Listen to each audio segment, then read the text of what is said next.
আজকে বানাবো শক্ত তালের চাষ দিয়ে ভর্তা। আর এখন তো প্রায় তালের শ্বাসের সিজন শেষ। আর এখন বাজারে যেই তালগুলা পাওয়া যায় এগুলা খুব বেশি শক্ত না, খুব বেশি নরমও না। তাই ভাবলাম এই শক্ত শক্ত তালের চাষগুলা দিয়ে কোরিয়ান স্টাইলে ভর্তা বানিয়ে ট্রাই করি। তালের চাষের ভর্তা বানানোর জন্য প্রথমেই তালের পিসগুলো ভালো করে ধুয়ে পরিষ্কার করে এরকম গোল গোল পিস করে নিয়েছিলাম। তারপরে হামানদিস্তায় দিয়ে দিলাম 3টা পরিমাণ রসুন, একটা কাঁচামরিচ ও 2টা শুকনো মরিচ দিয়ে ভালো করে পিষে নিয়েছিলাম।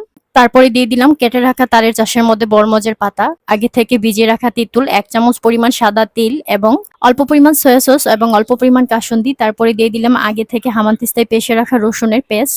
তারপরে চুলায় একটা ফ্রাই প্যান বসিয়ে তার মধ্যে দিয়ে দিলাম অল্প পরিমাণ এসেনশিয়াল অয়েল। এসেনশিয়াল অয়েলটা প্রপারলি গরম করে দিয়ে দিলাম সবগুলো উপকরণের সাথে।